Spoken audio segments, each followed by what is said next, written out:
So today we're going to be talking about lanterns, electric, propane, and gasoline, and to find out what is the best options for you. One of the many things to consider when purchasing a lantern is thinking about where you're going and what you're going to be using it for.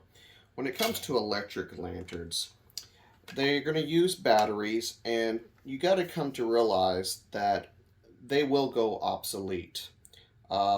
Ones before these ones used fluorescent tubes and big D batteries, and now you're to LED and AA batteries. And this will probably last you a couple years before it's broken. So something to consider. Now, for an emergency kit, it's pretty good. Or if you're a first-time camper, it's good because you don't know if that's something you'll want to do continuously. Maybe it might be a hobby that you decided, you know what, maybe it's just not for me. When it comes to propane, the one thing you need to consider is you will be buying these tanks. Now, they do sell a reusable tank that you can fill off a propane tank. However, I've come to use this. This is an adapter I attach to a 20-pound, or I even have a smaller 11-pound tank, because these bottles have now gotten up to about $4 a tank, and they're completely throwawayable. You don't get to reuse these ones. Now, the reusable ones are quite expensive, anywhere from $24 to $30 versus spending $35 on a 20-pound tank that you can reuse constantly.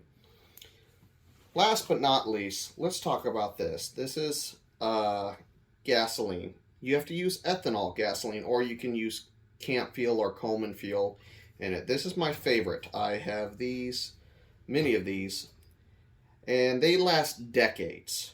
Now, however, if you're an inexperienced camper, you may not want to use it. You're going to be handling liquid gasoline, pouring it in, and then knowing how to pump it, using the generator, and a lot of other cleaning that you'll have to take care of when it comes to using this lantern. Now let's talk about pros and cons. As I mentioned, these go obsolete pretty fast. Now, if you have a 72-hour kit, which is a survival kit, I would recommend one of these versus getting either one of these two lanterns.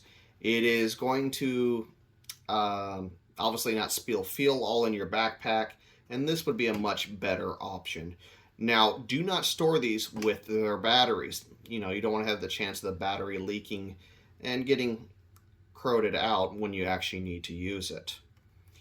But if you're a first-time camper, this is also probably a good choice for you.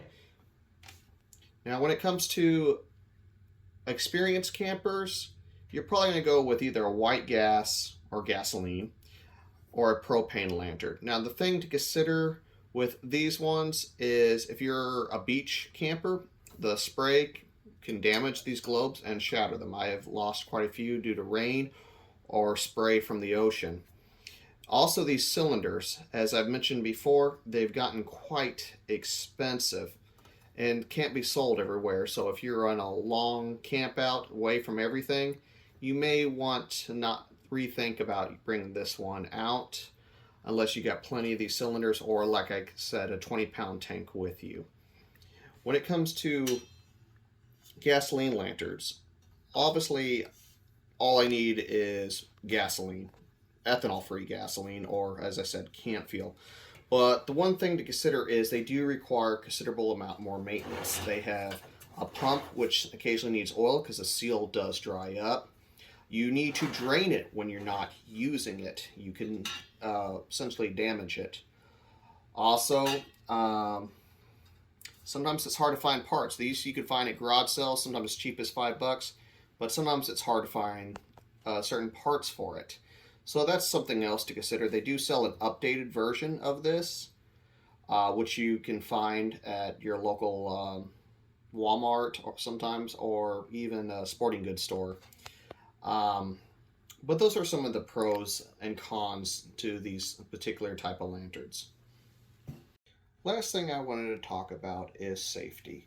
If you're not an adult and you're on your camp out, regardless if you're a Girl Scout or a Boy Scout, make sure to ask your adult leaders perhaps to assist in lighting these, especially when it comes to these pumping up and handling raw gasoline.